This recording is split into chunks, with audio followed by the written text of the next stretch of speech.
Students, जो 11th class में हमारी लास्ट वीडियो थी, इंट्रोडक्टरी क्लास थी, उसको आप देखेंगे। Basic concepts of chemistry part 1 here. अब जब हम इंटर कर चुके हैं कोर्स में 11th क्लास की स्टैंडर्ड क्लास के लिए, तो अब इसके बाद जो टॉपिक आते हैं वो थोड़ा हिस्टोरिकल है, ऐतिहासिक है, पुराने हैं। आज के मॉडर्न केमिस्ट्री में इनका बहुत कम यूज़ है, लेकिन फिर भी इनको पढ़ना पड़ता है। अभी इनके कुछ न्यूमेरिकल्स दिए हुए हैं, उसमें शुरुआत में इन्वॉल्व होना ठीक नहीं है। आपको वो रूल्स मालूम हो और उसके बाद एवोगाड्रोस कंसेप्ट पढ़ने के बाद आप कैलकुलेशन में स्किलफुल हो जाएंगे। तो नियम है लॉ ऑफ केमिकल कॉम्बिनेशन। ये कंसेप्ट है, इसमें 5 रूल्स इंक्लूडेड है जो कि बहुत पुराने हैं। 250 साल पहले से ये रूल यूज़ हो रहे हैं। अब 1730, 1740, 50 उस टाइम के ये रूल हैं, इसलिए इनका ब्रॉड स्केल में यूज़ नहीं होता और इनके बहुत लिमिटेड एग्जाम्पल होते हैं और सभी कंपाउंड उनको फॉलो भी नहीं करते हैं। फिर भी आपको इनको राइटिंग पर्पज से सीखना चाहिए। तो ये रूल है लॉ ऑफ केमिकल कॉम्बिनेशन में 5 रूल है। पहला कहलाता है law of conservation of mass. Law of conservation of mass जो है दिया था लेवोजियर ने। Lavoisier father of modern chemistry, आप जानते होंगे। दूसरा होता है law of constant proportion. Law of constant proportion के बाद हम पढ़ते हैं, अगर कांस्टेंट प्रोपोर्शन प्राउस्ट ने दिया था। लॉ ऑफ मल्टीपल प्रोपोर्शन जो कि सबसे ज़्यादा आपको स्कूल में राइटिंग पर्पज से आता है। हर स्कूल में राइटिंग में इस कॉम्बिनेशन में मल्टीपल प्रोपोर्शन का यूज़ होगा और वो पूछा जाता है। इसके बाद होता है लॉ ऑफ रेसिप्रोकल प्रोपोर्शन। ये इंक्लूडेड नहीं है आपके कोर्स में, इसलिए इसमें ज़्यादा इन्वॉल्व होने की ज़रूरत नहीं है। और law of multiple proportion, law of reciprocal proportion, and finally fifth law is Gay-Lussac's law of gaseous volume। तो कुल 5 लॉ ऑफ केमिकल कॉम्बिनेशन आप पढ़ते हैं। First one is law of conservation of mass. Law of conservation of mass क्या बताता है, पहले आप उसको समझें। तो बेसिकली शब्दों से आपको क्लियर हो रहा है कि ये हमको बता रहा है कि कंजर्वेशन ऑफ मास है, इसका मतलब कोई एक रिएक्शन हो रही है और उस रिएक्शन में बिफोर द रिएक्शन अगर कंपोनेंट्स का मास हमें क्या मालूम है, अब वो x ग्राम है, तो आफ्टर द रिएक्शन जब रिकॉम्बिनेशन हो चुका होगा तो भी प्रोडक्ट जो बनेगा उसका मास उतना ही होगा x ग्राम जितना रिएक्टेंट का था। तो ये रूल बहुत ज़्यादा एग्रेसिवली यूज़ नहीं होता, यानी अपन ये कह रहे हैं कि according to this law during any chemical reactions or physical change, the total mass of the reactant is always equal to the total mass of the product। अब मान लो कोई रिएक्शन 100% नहीं हुई है तो उसमें कुछ अनरिएक्टेड रिएक्टेंट भी होगा। तो हम क्या करेंगे कि बोल देंगे कि यार जो टोटल मास ऑफ प्रोडक्ट में इस अनरिएक्टेड रिएक्टेंट को भी ऐड कर लो, जोड़ लो, तो total mass of reactant is equal to total mass of the product and plus mass of unreacted reactant. तो अब ये बहुत ही ऑर्डिनरी चीज़ होती है, बहुत ही ऑर्डिनरी क्वेश्चन होता है कि अगर मैं कहूँ कि यार a plus B is equal to C plus D है, तो आपको मैथमेटिकली ये क्लियर हो गया कि mass of a plus mass of b is equal to mass of c plus mass of d। Before the reaction और after the reaction total mass constant है। तो अगर मैं 3 कंपोनेंट के मास दे देता हूँ तो 4th वन को तो आप बहुत इजीली सॉल्व कर पाओगे। तो इसमें बहुत ज़्यादा सीखने के लिए नहीं है, आपको इतना मालूम होना चाहिए, ठीक है। अब इसमें फोकस हो जाएगा कॉम्पिटिशन्स के हिसाब से इस रूल को क्या जानना है। तो पहली बात तो ये कि ये जो रूल है ये बेस्ड है मास थ्योरी पे। अब मान लो मैं कोई एक एलिमेंट लूँ, हाइड्रोजन, तो हाइड्रोजन ले लेता हूँ तो उसका 3 आइसोटोप्स है, ड्यूटेरियम, ट्रिटियम, प्रोटियम। कार्बन ले लेता हूँ तो कार्बन 12, 13, कार्बन 14 उसके आइसोटोप हैं। तो ये क्या हुआ, this law was discarded after the discovery of isotope. Isotope जब खोजे गए, सॉडी ने डिस्कवर किया था, तो उसके बाद आइंस्टीन के कंसेप्ट भी आ चुके थे और ये रूल अमान्य हो गया, डिस्कार्ड हो गया, इसलिए इसका ज़्यादा यूज़ नहीं है। अब आइसोटोप क्या हैं, कैसे होते हैं, इनको हम आगे डिटेल पढ़ेंगे। पहले इन रूल्स को कंप्लीट कर लें। तो law of conservation of mass बहुत ज़्यादा यूज़फुल नहीं है। अगला सेकंड लॉ है। सेकंड लॉ को हम कहते हैं लॉ ऑफ कांस्टेंट प्रोपोर्शन। शब्दों से आपको ये क्लियर हो रहा होगा कि कांस्टेंट प्रोपोर्शन आपको बताना क्या चाहता है, यानी इसमें कुछ कांस्टेंट होगा, प्रोपोर्शन यानी रेशियो होगा। तो इसको पहले मैं ये कहूँ कि लेट मान लो मैंने H2O का यूज़ किया, वाटर। H2O का एक मॉलिक्यूल में 2 एटम हाइड्रोजन के और 1 एटम ऑक्सीजन का है। क्लियर? हाइड्रोजन के एक एटम का एटॉमिक मास हम 1 ग्राम अगर एज्यूम कर लें तो इसका मास 2 ग्राम है और ऑक्सीजन का मास 16 ग्राम है। यानी हाइड्रोजन इज टू ऑक्सीजन जो है वो 1:8 है। यानी वाटर के एक मॉलिक्यूल में हाइड्रोजन और ऑक्सीजन के एटॉमिक मास का रेशियो 1:8 आ रहा है। अब ये रूल ये बताता है कि मैं इस वाटर मॉलिक्यूल को कहीं से भी गेन करूं, कहीं से भी गेन करूं, केमिकल रिएक्शन से, फिजिकल चेंज से, किसी भी सोर्स से, तो H2O मॉलिक्यूल में हाइड्रोजन और ऑक्सीजन का जो मास रेशियो होगा वो हमेशा 1:8 होगा या कांस्टेंट होगा। सिमिलरली अगर मैं कहूँ कि मेरे पास CO2 का मॉलिक्यूल है तो कार्बन का मास 12 ग्राम है और ऑक्सीजन के 2 एटम का मास 32 ग्राम है, तो इनका मास रेशियो 12:32 यानी 3:8 है। तो CO2 में कार्बन और ऑक्सीजन का जो मास रेशियो है वो 3:8 है और वो हमेशा फिक्स रहेगा, कांस्टेंट रहेगा। किसी भी सोर्स से मैं उसको गेन करूं, किसी भी फिजिकल केमिकल मेथड से गेन करूं, कोई फ़र्क नहीं पड़ता।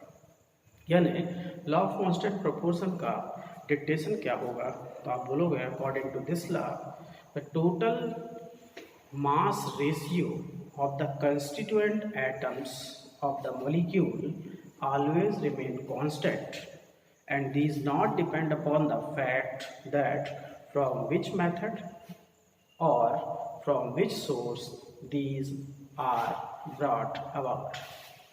यानी किसी भी कंपाउंड में कंस्टिट्यूएंट एटम्स के मास का रेशियो हमेशा कांस्टेंट रहता है और ये इस बात पर डिपेंड नहीं करता कि इस कंपाउंड को आपने किस मेथड या किस सोर्स से गेन किया है।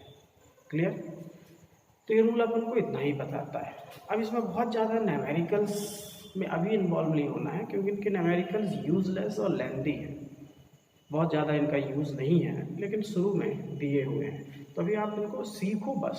न्यूमेरिकल्स के लिए टाइम आएगा, उसमें आप उसको इन्वॉल्व होगे क्योंकि ये रूल ही फुल नहीं है, करेक्ट नहीं है, तो इनमें ज़बरदस्ती मेहनत करने का कोई फ़ायदा नहीं होगा आपको।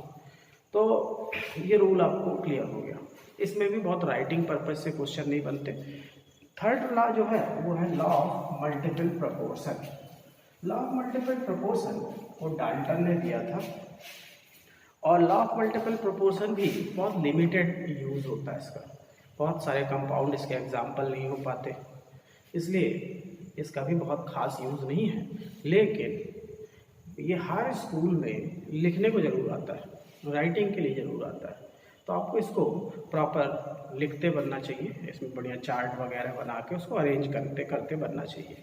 लॉ ऑफ मल्टीपल प्रोपोर्शन कहता क्या है, तो मल्टीपल प्रोपोर्शन शब्द से आप समझ पा रहे हैं कि कुछ रेशियो होगा और वो रेशियो मल्टीप्लाई होता जाएगा, होल नंबर मल्टीप्लाई होता जाएगा, यानी x:1, x:2, x:3, x:4 and so on.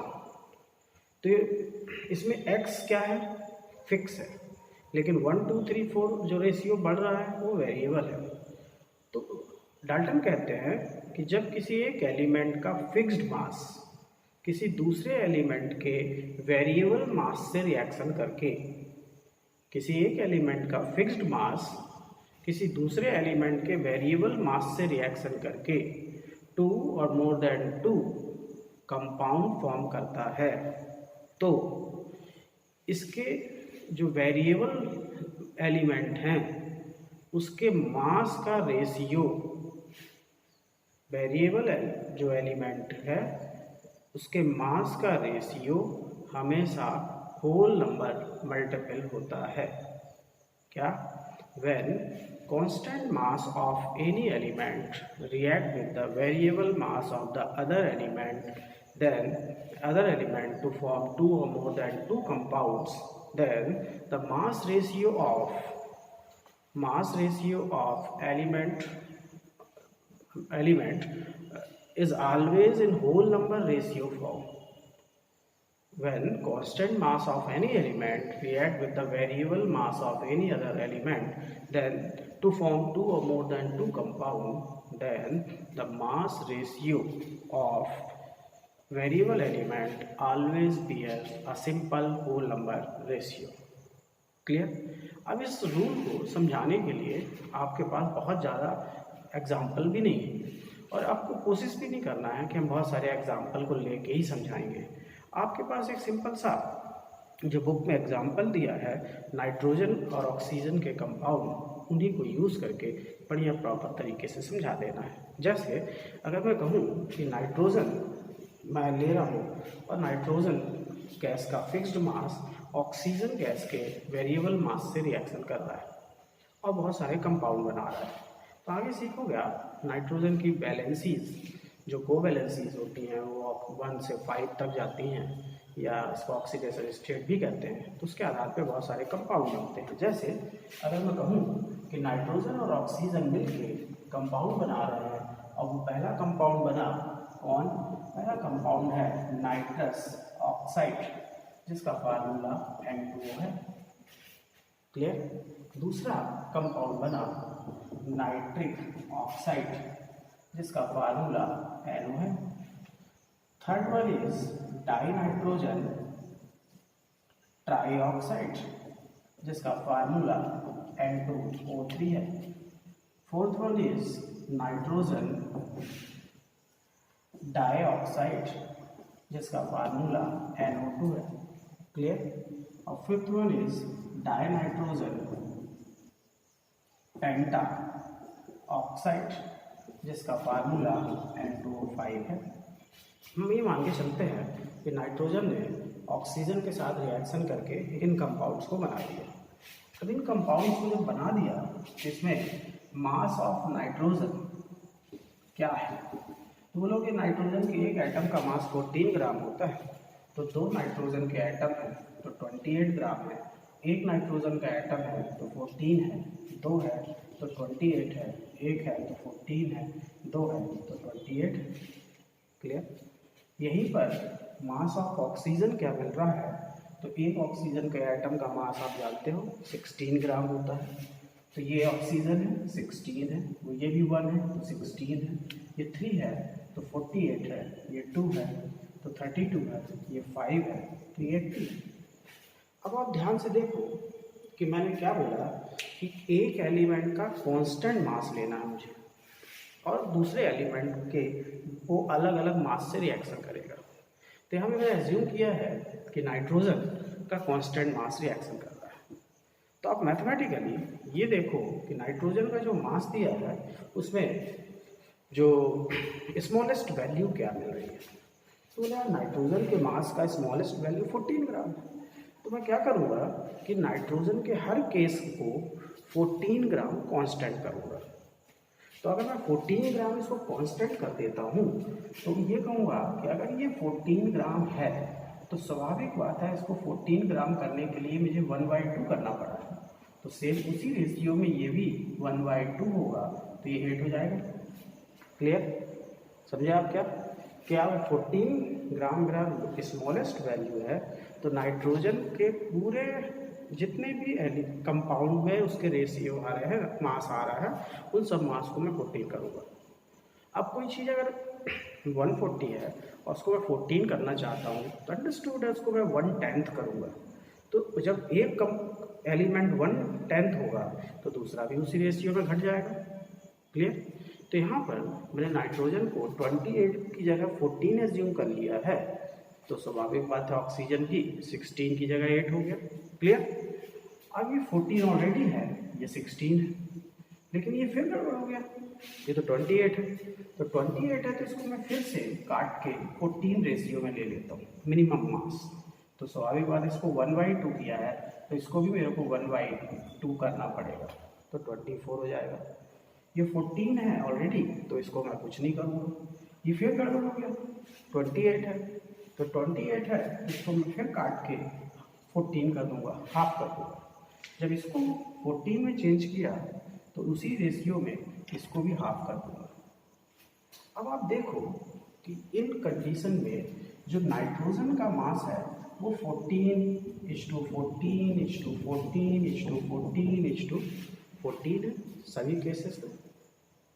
लेकिन जब मैं ऑक्सीजन को देख रहा हूँ तो आप ध्यान से देखो, ऑक्सीजन का मास क्या है, बोले 8 है, दूसरे केस में क्या है 16 है, तीसरे केस में क्या है 24 है, फोर्थ केस क्या है 32 है, फिफ्थ केस क्या है 40 है। अब आप दिमाग लगाओ, बहुत ज़्यादा इसमें हाई फाई चीज़ नहीं है कि अगर मैं कहूँ कि नाइट्रोजन का कांस्टेंट मास 14 ग्राम ऑक्सीजन के अलग अलग वेरिएबल मास से रिएक्शन कर रहा है, तो उसका जो मास रेशियो आ रहा है वो आ रहा है 8:16:24:32:40। अब आप इतने समझदार हो कि ये 4 नंबर जो 5 आए हैं ऑक्सीजन के, ये 8 के मल्टीपल हैं, तो इनको मिनिमम होल नंबर रेशियो में अगर मैं बदलूँ और 8:24:32:40:80 का मिनिमम होल नंबर रेशियो 1:2:3:2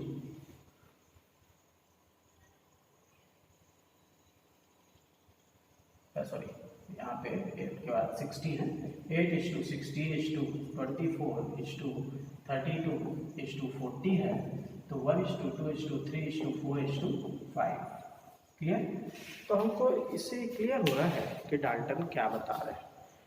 इस चीज़ को आपको लिखना है, आप बुक में देखोगे, बुक में सबसे ईजी वे में सब कुछ समझाया है। तो डाल्टन हमको ये बताना चाहते हैं कि during the chemical reaction when the constant mass of any element react with the variable mass of any other element to form 2 or more than 2 compound, then the mass ratio of the second element always bear the simple whole number ratio. अब ये rule है, इसके numericals भी आप देखोगे book में दिए हुए हैं, आप अभी उसके बहुत कैलकुलेशन में मत पड़िए। मेरा सलाह ये है, वो न्यूमेरिकल्स बहुत ज़्यादा यूज़फुल नहीं है, वो एक सेटिस्फैक्शन वे में है कि हाँ करा लेंगे, उसका समय आएगा, उसको ये चैप्टर लगभग हाफ हो जाने के बाद आप उसके कैलकुलेशन भी कर पाएंगे, और मैं खुद भी कराऊंगा। तो आपके पास लॉ ऑफ मल्टीपल प्रोपोर्शन का कंसेप्ट हो गया। लॉ ऑफ मल्टीपल प्रोपोर्शन में कुछ खास नहीं है सीखने के लिए। अब फोर्थ लॉ जो है उसको कहते हैं law of reciprocal proportion. Law of reciprocal proportion was given by Richer. This law is not included in the course of CBSE syllabus, इसलिए आप इसको मत पढ़िए, कोई दिक्कत नहीं है, वैसे भी यूजलेस है, कोर्स में नहीं है। फिफ्थ लॉ जो है वो है गैलू-साख लॉ ऑफ गैसियस वॉल्यूम। अब गैलू-साख लॉ, तो गैलू-साख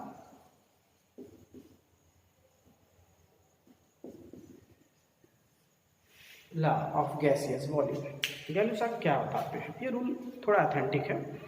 गैलू-साख कहते हैं कि जब किसी गैसियस रिएक्शन में, शब्दों पे ध्यान देना क्योंकि रूल क्या है, गैलू-साख लॉ ऑफ गैसियस वॉल्यूम, ये कहते हैं जब किसी गैसियस रिएक्शन में कोई गैसियस रिएक्टेंट्स कंबाइंड होकर गैसियस प्रोडक्ट फॉर्म करते हैं, तो सभी गैसों में रिएक्टेंट और प्रोडक्ट जितनी भी गैसें हैं सबका वॉल्यूम मास नहीं, वॉल्यूम हमेशा होल नंबर रेशियो में होता है। क्या समझे? during the gaseous reactions, when the gaseous reactants combine to form the gaseous product, then the volume ratio of different gases always bears the simple whole number ratio. Clear?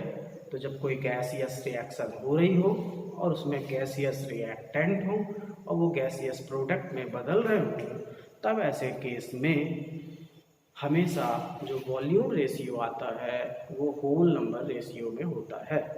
जैसे कि अगर मैं कहूँ कि N2 गैस O2 गैस से reaction करके NO gas form कर रही है, तो इसका वॉल्यूम रेशियो, ये मॉलिक्यूलर जो नंबर है उस रेशियो को यूज़ करके हम अप्लाई करते हैं। अब वो क्यों करते हैं मैं बताता हूँ थोड़ी देर में। यहाँ पे नंबर ऑफ मोल 1 है, क्योंकि कुछ नहीं है तो 1 है, तो ये 1 भी है, ये 1 है तो 1 भी है, और ये 2 है तो ये 2 भी है। यानी इनका जो वॉल्यूम रेशियो है वो 1:1:2 है। ठीक है, यानी 1:1:2। तो आप ये भी कह सकते हो 1V + 1V = 2V। Okay, 1V + 1V = 2V, जुड़ गया, ऐड हो गया। गलत, ऐसा नहीं कहना है। इसका मतलब ये नहीं हुआ है कि 1V + 1V = 2V हो गया। क्लियर? जब लिक्विड लेते हैं हम, कोई सॉलिड लिया तो 2 किलो और 2 किलो मिला दिया 4 kg हो गया, ये सही है। लिक्विड लिया 5 लीटर मिला दिया तो 10 लीटर होता है। लिक्विड का वॉल्यूम एडिटिव होता है, जुड़ता है। गैसेस का वॉल्यूम कभी एडिटिव नहीं होता। गैसों का वॉल्यूम का एडिशन नहीं करते हैं। ये डिपेंड करता है रिएक्शन पर और कंटेनर पर। तो अब अगर आप ये कंसेप्ट निकाल लिए तो गड़बड़ हो जाएगा। जैसे अगर अब मैं कहूँ कि यार मेरे पास SO2 गैस है और वो O2 गैस से रिएक्शन करके SO3 गैस बना रही है। Sulphur dioxide react with oxygen gas to form sulphur trioxide. अब आप बोलोगे कि यार यहाँ पे वॉल्यूम रेशियो 2 है, यानी ये 2V है, ये 1 है तो ये V है, और ये 2 है तो 2V। अब यहाँ पे 2 + 1 = 3 नहीं हुआ, देख रहे हैं? यानी इस केस में जो वॉल्यूम रेशियो है वो कितना है? 2:1:2। सिमिलरली अगर मैं कहूँ कि मेरे पास एग्जाम्पल में N2 + H2 = अमोनिया गैस है।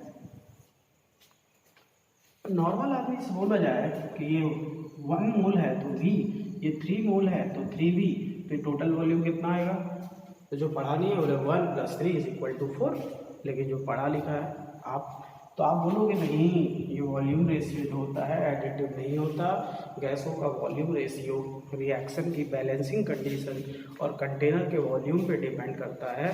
तो यहाँ पे 2 मोल ऑफ अमोनिया है, इसलिए इसका वॉल्यूम 2V होगा, और आप इस हिसाब से कैलकुलेशन करोगे।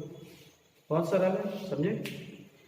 तो गैलो साहब कहते हैं कि during the gaseous reaction, when the gaseous reactant combine to form the gaseous products, then the volume ratio of all the reacting and product gases always bears the simple whole number ratio। बहुत easy है। अब इसी को थोड़ा सा और आगे ले जाएं। अब मैं एक छोटा सा क्वेश्चन आपको बोलूं कि अगर मैं कहूं कि if in the reaction N2 + 3H2 = 2NH3, if in the reaction we have used 45 liter of hydrogen gas, then calculate the volume of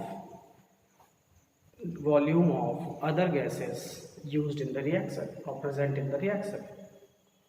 मैं कह रहा हूँ कि इस रिएक्शन में अगर मैंने 45 लीटर हाइड्रोजन गैस का यूज़ किया है तो आप मेरे को बाकी गैसों का वॉल्यूम बताओ।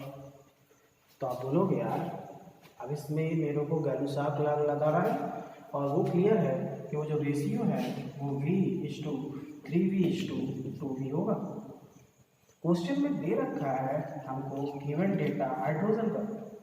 बोले यार हाइड्रोजन का टोटल वॉल्यूम 45 लीटर दे रखा है, तो आखिर हाइड्रोजन के कितना फ्रैक्शन का 45 लीटर वॉल्यूम है, बोले 3v फ्रैक्शन वॉल्यूम का, तो इसका v की वैल्यू कितनी आ गई 15 लीटर।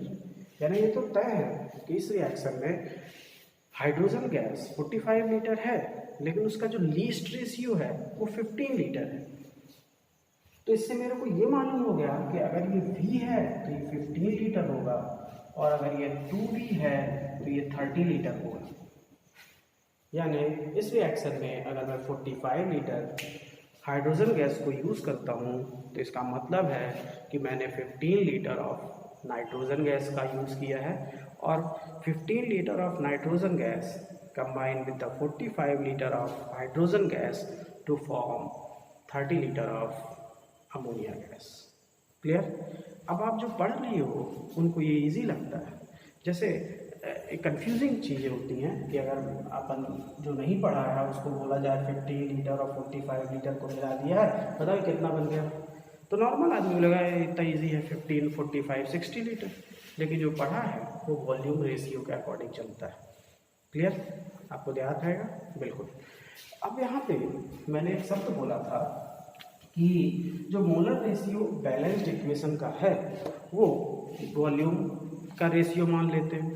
अगर ऐसे कैसे मान लेते हैं, तो मैंने जैसे इस इक्वेशन में लिखा या N2 + 3H2 = 2S3, और इसका मोलर रेशियो 1 है तो ये 1V है, ये 3 है तो ये 3V है, और इसी के आधार पर हमने वॉल्यूम रेशियो मान लिया है।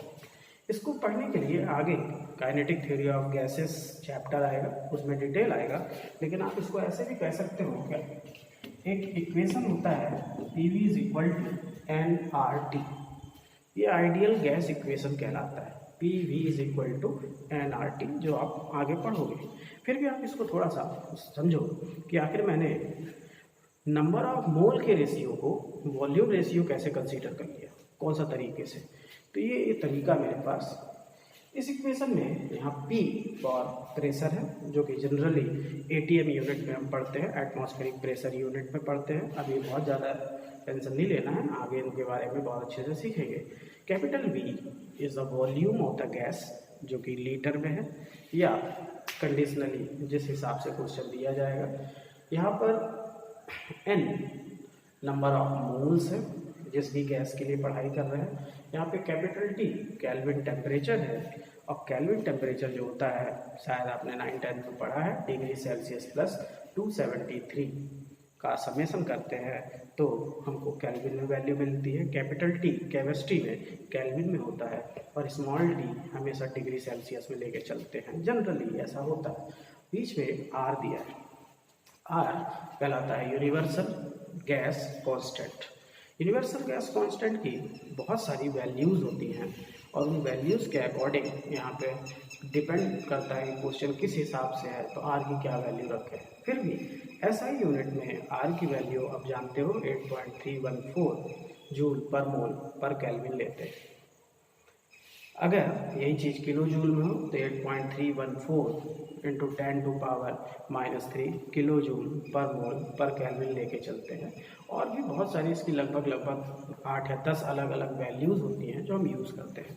इन फ्यूचर अपन इसके बारे में बात करेंगे। अभी यहाँ पे मैं बात करूँ और मैं बोलूँ कि जब गैलुसाक बता रहे हैं कि गैसियस रिएक्शन हो रही है और वो बना रहा है गैसियस प्रोडक्ट, तो यहाँ पे हम कंसीडर कर लेते हैं कि चलो प्रेशर कांस्टेंट, क्योंकि जब प्रेशर कांस्टेंट होगा तो ही रिएक्शन प्रोसीड करेंगी बैलेंस्ड कंडीशन पे, और टेम्परेचर भी मैं एज्यूम करता हूँ कि कांस्टेंट है। तो मैं गैलुसाक रूल को थोड़ा सा अपग्रेड करके बोलूँ तो मैं बोलूँ कि यार गैलुसाक कहते हैं कि जब कांस्टेंट प्रेशर पर और कांस्टेंट टेम्परेचर पर 2 या 2 से ज़्यादा गैसें आपस में रिएक्ट करके गैसियस प्रोडक्ट बनाती हैं तो उनका वॉल्यूम रेशियो हमेशा होल नंबर में होता है। तो अब यहाँ पे ये क्लियर हो गया कि प्रेशर कांस्टेंट है, टेम्परेचर कांस्टेंट है। तो अब मैं इसको ऐसे लिख दूँ, V = nRT/P, ऐसे लिख दूँ।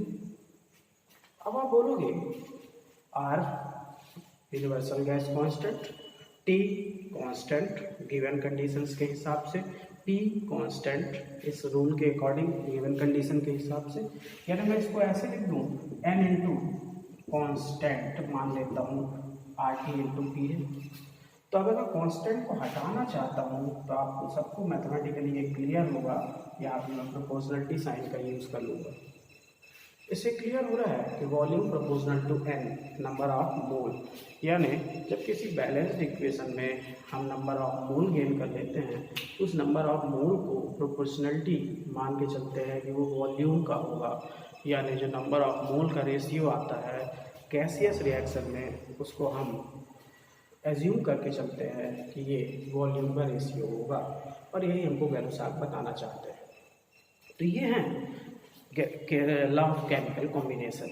लॉ ऑफ केमिकल कॉम्बिनेशन में होता क्या है कि जब आप बच्चे लोग 11th में नए नए आते हो तो आपको ये रूल बड़े कॉम्प्लिकेटेड दिखते हैं, और NCERT में तो थोड़ा छोटे वर्ड्स में, दिनेश प्रदीप में तो बहुत ज़्यादा इनके इलस्ट्रेटेड फॉर्म, फिर उनके न्यूमेरिकल 10-10, 15-15 न्यूमेरिकल दिए हुए हैं, तो शुरू में ही बच्चा डर जाता है। तो आपको मेरी सलाह जो है वो ये है कि आपको रूल को समझना है, उसको लिखते बनना चाहिए। शुरू में आप बहुत ज़्यादा कैलकुलेशन पे इन्वॉल्व नहीं हो, ठीक है। केमिस्ट्री में कैलकुलेशन अपने आप आएगा समय आने पे। पहली ज़रूरत होती है कॉन्फिडेंस बूस्ट करना, अपने आप को बिल्डअप करना। तो आप अभी न्यूमेरिकल्स में बिल्कुल इन्वॉल्व नहीं हो, जैसे जैसे टाइम आएगा आप खुद ही सब कुछ कर पाओगे, लेकिन अभी कंसेप्ट्स को क्लियर रखो। तो कंसेप्ट में ये चीज़ है। अब नेक्स्ट जो होगा वो इसके आगे, अब जो वीडियो बनेगा वो बहुत वैल्यूबल होता जाएगा, हर क्लास बहुत वैल्यूबल होगी, तो सीखना होगा। तो आगे की जो क्लास होगी उसमें हम बहुत इंपॉर्टेंट टॉपिक पढ़ेंगे और उनको देखेंगे, ठीक है। तो आप कोशिश करिए, उसको सीखिए और बहुत अच्छे से समझने की कोशिश करिए। कहीं कोई दिक्कत आती है बार बार यूज़ करिए, बनेगा। क्योंकि अपना मोटो है क्या, कोशिश मेक्स मैन परफेक्ट। आपको अमेजिंग लग रहा होगा, आप तो कहते हैं प्रैक्टिस मेक्स मैन परफेक्ट, है ना। तो मेरा मंत्र है कोशिश मेक्स मैन परफेक्ट। आप कोशिश करिए, क्योंकि होता क्या है कि बहुत सारे लोग, दिक्कत ये आती है कि मेरा जो सोचना है कि कैरियर बनाना लाइफ में, पढ़ना तो एक पार्ट है, और उस पार्ट से आगे बढ़ते बढ़ते ही आप कैरियर बनाते हैं। कैरियर बनाना एक मैराथन रेस है, मैराथन रेस जिसमें 8-10 हज़ार लोग एक साथ दौड़ते हैं। तो बहुत सारे लोगों की ये सोच होती है बाहर खड़े होकर, और वो सोचते हैं कि यार इतने सारे दौड़ रहे हैं, मैं तो कभी जीत नहीं पाऊँगा, और फालतू है, क्या मतलब है, सब पीछे रह जाऊँगा, बीच में रहूँगा तो भी फर्स्ट तो आ ही नहीं सकता। और एक होगा, 2 होंगे, 10 होंगे, और हज़ारों ऐसे होंगे जिनकी ये थॉट नहीं होगी, और वो बोलेंगे नहीं पार्टिसिपेट तो करना है। और पार्टिसिपेट करने के बाद जीतना हारना अलग बात है, लेकिन ये तय है पार्टिसिपेट करने के बाद आप यहाँ पर नहीं रहोगे, उस मैराथन की दौड़ में आप कहीं तो पहुँचोगे, और जो कहीं पहुँचोगे वही कैरियर। ये मेरा सोचना है। इसलिए जो कोशिश करता है वही आगे बढ़ता है, और जो सोच रहा है, देख रहा है, एक्टिव नहीं है, उसके लिए बड़ी दिक्कत आती है। तो आज के लिए इतना ही। मेरी बातों को बहुत सीरियसली लीजिएगा। आगे नेक्स्ट क्लास में मिलते हैं। Okay, thank you.